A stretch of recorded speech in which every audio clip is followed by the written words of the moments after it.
1 जून से गहने हमारे नहीं कहकर मुकर नहीं पाएंगे ज्वेलर्स, हॉलमार्क अनिवार्यता का दूसरा चरण लागू होगा।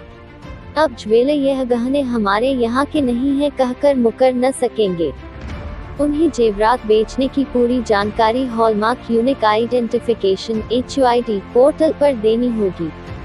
नई व्यवस्था के तहत गहने बनाने वाले से लेकर ज्वेलर और खरीदने वाले का नाम, वजन और दाम सब कुछ पोर्टल पर दर्ज कराना होगा।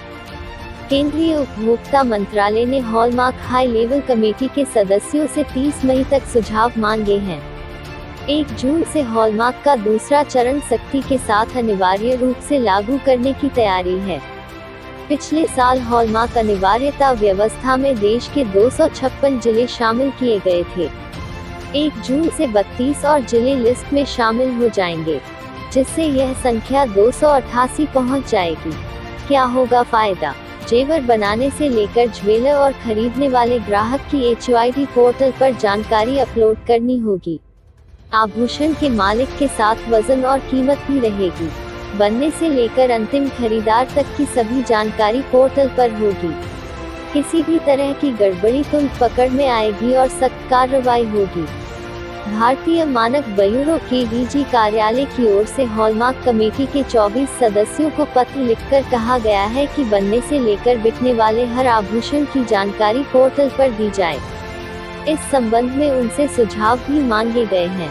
All India jewellers and gold Smith federation ने वेबिनार के जरिए सुझाव एकत्र किए हैं। अहम बात है कि पोर्टल के जरिए यह पता लग जाएगा कि गहना बनाने वाले ने किस ज्वेलर को बेचा, खुदरा विक्रेता ने किस ग्राहक को बेचा।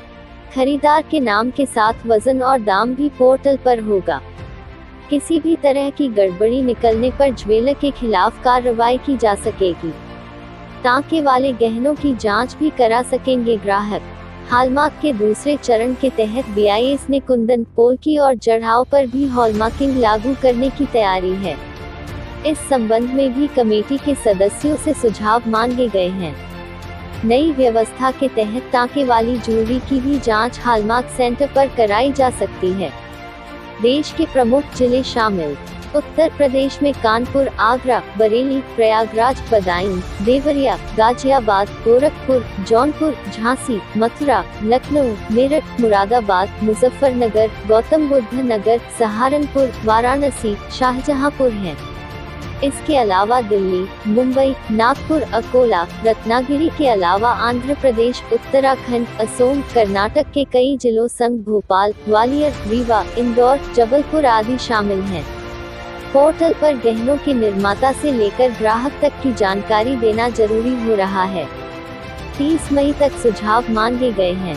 ज्वेलरी बाजार की विश्वसनीयता को ध्यान में रखते हुए पोर्टल पर पारदर्शी व्यवस्था लागू करने के सुझाव तैयार किए जा रहे हैं। पंकज अरोड़ा, अध्यक्ष, all India jewellers and gold Smith federation. फिलहाल इस खबर में इतना ही। बाकी खबरों के लिए देखते रहिए CT न्यूज़।